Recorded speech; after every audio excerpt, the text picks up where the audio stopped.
Bueno, buenos días. Mi nombre es Karen Lorena Rodríguez Martínez. Soy estudiante de enfermería de séptimo semestre. En esta ocasión les voy a hablar acerca de la rehabilitación basada en la comunidad en cuanto a salud mental. Entonces vamos a iniciar con algunos antecedentes, como que la RBC fue iniciada por la OMS. Es una estrategia para mejorar los servicios de rehabilitación para las personas con discapacidad de medianos o bajos ingresos, y pues evolucionó y se convirtió en una estrategia multisectorial. Como tal, está dirigido a los funcionarios de las entidades de salud mental o discapacidad mental, y el propósito es brindar los elementos necesarios para la RBC. La RBC como tal es una estrategia de desarrollo comunitario, de desarrollo social e inclusión social, y también se puede ver como un proceso de desarrollo local inclusivo de carácter intersectorial, lo que quiere decir que es importante tener en cuenta aspectos como la inclusión, que es una participación sin barreras y en igualdad de condiciones, y la comunidad inclusiva, que es que los participantes puedan disfrutar sin barreras en los diferentes ámbitos de la vida, es decir, social, familiar, de recreativo, entre otros, acceder a los diferentes programas y servicios del sector. Vamos a diferenciar tres conceptos aquí importantes. La discapacidad se va a entender como una deficiencia que me genera una alteración permanente en las estructuras y funciones corporales que como tal me va a limitar a hacer algún tipo de actividad en la vida diaria.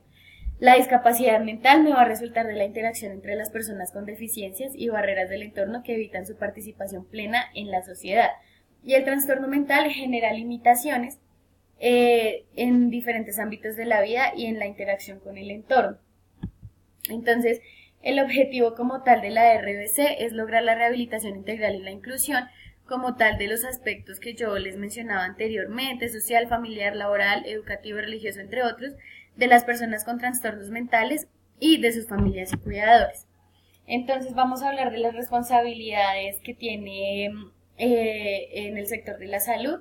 Entonces vamos a hablar primeramente de la caracterización de la población afiliada. En este caso lo que se espera es hacer una identificación de los perfiles o de los grupos para identificar factores de riesgo. Luego se hace una gestión del caso, que es garantizar la atención en salud mental desde los servicios de baja complejidad y luego el alta hospitalaria. Y finalmente se hace un seguimiento, que como tal es hablar de la adherencia que tuvo el paciente al tratamiento como tal en cuanto al consumo o administración de medicamentos, entre otros. En cuanto a la UPC, vamos a hablar de una educación grupal en salud. Entonces aquí vamos a hablar de que aquí en esta educación grupal e individual en salud se va a hacer normalmente lo mismo, sino que en una es por grupos y en la otra es con una persona con trastorno mental solamente a ella. Entonces lo que se va a hacer es una actividad educativa en temas de salud que se va a realizar pues por una persona especializada en talento humano, una enfermera o un médico, entre otros. Luego estamos hablando de una información en educación común, comunicación y en fomento de los factores protectores hacia estilos de vida saludables. En estos dos casos, en el caso de los factores de vida saludables y acá hacia el control de enfermedades crónicas no transmisibles, la diferencia es que se va a encontrar en este caso de enfermedades crónicas no transmisibles, se va a hablar de una persona que tenga alguna alteración a nivel metabólico, y acá una persona que quiera adquirir más conocimiento de los estilos de vida que puede tener para llevar una mejor calidad de vida.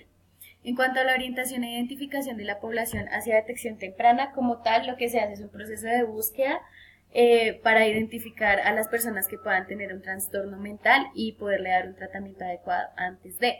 Y finalmente la entrevista, consulta de evaluación o visita domiciliaria es como tal un acercamiento hacia el hogar de la persona o paciente que tenga el trastorno mental y allí hacer una evaluación del mismo. En cuanto al plan de intervenciones colectivas o PIC, aquí en este lado izquierdo encontramos promoción y prevención, que como tal son en salud, y en el lado derecho encontramos redes sociales y comunitarias, educación y comunicación en salud. Estas son en salud y estas son en empoderamiento. Como tal, la promoción, lo que se va a realizar es un desarrollo de capacidades y brindar información en salud con un enfoque diferencial. Como tal, lo que se hace es una promoción y una prevención en salud mental en cuanto a factores de riesgo y protectores. Y en este lado lo que se va a hacer es como tal ya conformar grupos de ayuda mutua en cuanto a las redes sociales y comunitarias. Y en cuanto a la educación y comunicación en salud, es un proceso de sensibilización en cuanto a las familias y a las comunidades como tal es una estrategia de comunicación para la reducción del estigma y para la difusión de la estrategia. Como tal, lo que se quiere realizar es reducir el estigma de una persona con trastorno mental. Luego seguimos a hablar de la gestión de la salud pública. Entonces, en este se van a tener en cuenta 7 aspectos. La primera es la planeación integral en salud, que es un proceso diagnóstico. La segunda es el desarrollo de capacidades, que ya es un proceso de formación y asistencia técnica. Luego vamos a hablar de una coordinación intra e intersectorial, que como tal es un trabajo en equipo entre todas las especialidades de la medicina como tal para la rehabilitación integral y la inclusión pues de los demás sectores. Luego vamos a hablar de una gestión de prestación de servicios individuales como tal para garantizar la atención integral en la persona con trastorno en la salud mental. Acá es lo mismo pero con un grupo especificado, y aquí en la gestión del conocimiento ya incluye el registro o la sistematización pues como tal de la estrategia. Luego vamos a hablar de la RBC en salud mental. Entonces se va a desarrollar en 3 ramas o 3 tramos. La primera entonces es desde la prestación de los servicios de salud. Como tal, lo que se va a hacer acá es una psicoeducación grupal, como psicoterapia grupal, entrevistas, consultas, orientaciones. Se va a hacer como tal un seguimiento, una gestión del caso, entre otras. Luego lo que se va a realizar es desde el plan de salud pública, intervenciones colectivas. Aquí lo que se va a hacer es un desarrollo de las capacidades, conformación de las redes sociales y educación y comunicación en salud. Y por último, en los procesos de gestión de la salud pública, lo que se hace es una planeación integral en salud, desarrollo de capacidades, y como tal la diferencia es que se va a realizar una participación social y comunitaria. Como tal, en esta parte ya vamos a hablar de los procesos de inclusión. Luego vamos a hablar de cómo opera la RBC en salud mental. Entonces vamos a tener información secundaria e información primaria. La información primaria entonces va a ser directamente con la persona que se encuentra en algún proceso de salud mental, su familia, su cuidador, por medio de encuestas, entrevistas, entre otros. Entonces vamos a identificar las necesidades como tal de la persona con alteración. Y la secundaria entonces ya son los registros de morbilidad, de egresos hospitalarios, registros específicos de enfermedad, notificación, entre otros. Entonces, como tal, vamos a hablar luego de cómo se hace el diagnóstico y la planeación. Entonces, lo primero, se hace una recopilación, acá en la primera fase, una recopilación y análisis de la información. Luego se hace como tal un desarrollo de las metodologías participativas para construir de manera conjunta una estrategia como tal. Luego, en la tercera parte, lo que se va a hacer es identificar y caracterizar a los actores de los diferentes sectores de salud que me puedan implementar esa estrategia de RBC. En la cuarta parte, vamos a hablar de sensibilizar y comprometer a las personas que van a estar involucradas como tal en la estrategia. En la quinta, lo que se va a hacer es identificar a nuevas personas que quieran enriquecer como tal el mapa. Y la sexta o última es convocar a todos los actores que van a estar comprometidos como tal con la estrategia para que se pueda comenzar a implementar.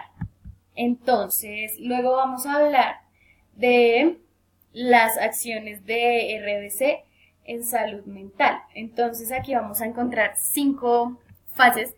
La primera es la identificación, canalización y seguimiento, aquí en la primera, que se basa en identificar, caracterizar los factores de riesgo y demás. La segunda es el acompañamiento a las familias y cuidadores como tal, no solamente a la persona con trastorno mental, sino a su cuidador también. La tercera es la conformación de los grupos de ayuda mutua por medio de las redes sociales que anteriormente se nombraban. La cuarta es la participación, organización y movilización social. Como tal, en esta fase lo que se va a pretender es que se promuevan las organizaciones de redes y asociaciones de personas con trastornos mentales para identificar líderes y demás.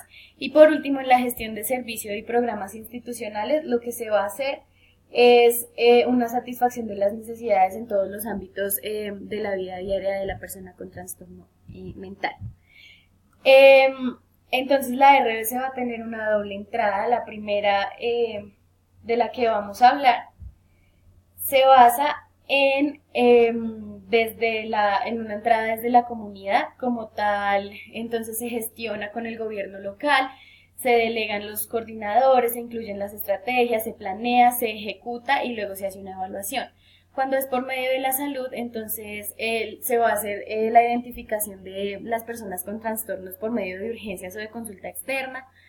Luego se van a hacer visitas de seguimiento, de educación, luego por grupos de apoyo y de ayuda mutua, se vinculan a otros sectores, se hace una organización social y se mejora la calidad de vida.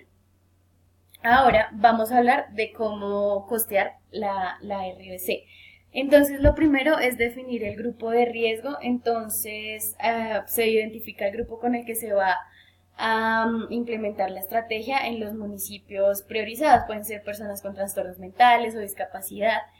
En el segundo, como tal, es una coordinación estratégica de RBC en la que se mantiene una base de datos actualizadas con la caracterización de las personas que están, digamos, siendo llevadas o monitoreadas.